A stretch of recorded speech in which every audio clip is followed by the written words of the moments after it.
First of all, I'd like to thank the Dubai School of Government for this program, because it's very needed in a downturn like this. This type of a program is really very much needed for all those young people who are looking forward. And entrepreneurship is all about looking beyond today.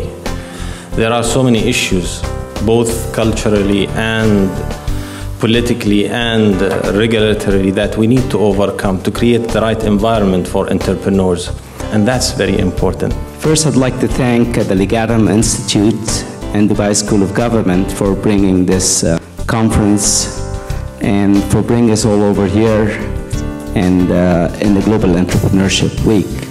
We really want some action to come out of this conference. We really want you to help think about what are the top priorities for reform, for best practices to emulate.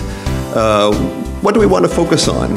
And then to help build a network among you all, because not only our panelists, but also our audience is quite distinguished. The index extends beyond just material wealth and includes factors such as social capital, health, opportunity, security, effective governance, human rights, liberty, and overall quality of life.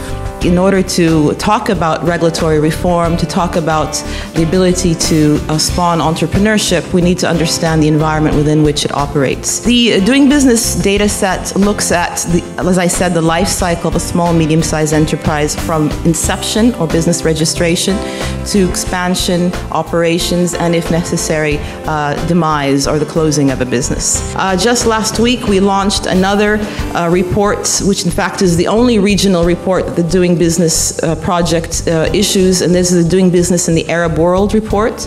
And in this report, we looked at the 20 economies covered in the report very carefully, and I'll also like to share with you that the top 6 of those 20 economies are the GCC countries, with Saudi Arabia and Bahrain first and second, and the UAE third. Policies have to be reformed or have to start in the context of a cultural and historical understanding of the country's general institutions and the beliefs. The policy objectives for entrepreneurship policy are: 1, to create a dynamic startup market for entries, and to create an environment where exits can, it's easier to close a business.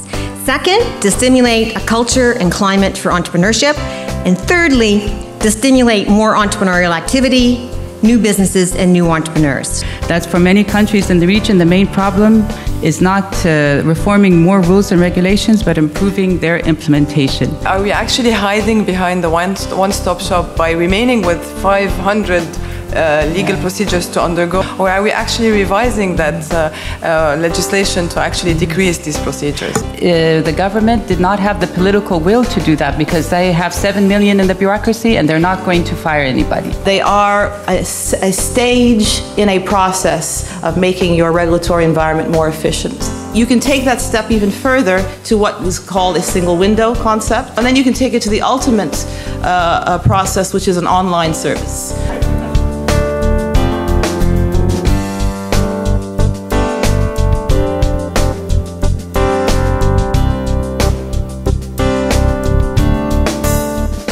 In the back of the brochure, there's a list of Arab entrepreneurship initiatives. And there's at least 150 of them. They're broken down by country. And part of the reason for this entire conference, in fact, is precisely the fact that there are initiatives promoting youth in particular to start companies popping up like popcorn all throughout the Arab world. It's great. Since the private sector and the GCC is about like 95% is family owned, so basically family businesses and the private sector kind of like the same. Also, the big guys, the old guards of family businesses enjoy direct access to top leadership, and we all know the informal open door policy. And in most cases, the SMEs entrepreneurs will tell us that the Chamber of Commerce does not necessarily represent the voice. There are a lot of vested and conflicting interests of politicians and bureaucrats and the business elite that prevent agreement on moving forward in regulatory reform. And my last recommendation here is, just spare $50 million. Each government in the GCC can easily spare $50 million, divide it into 3, and ask 3 young fund managers to come and manage this slice of $15–20 million.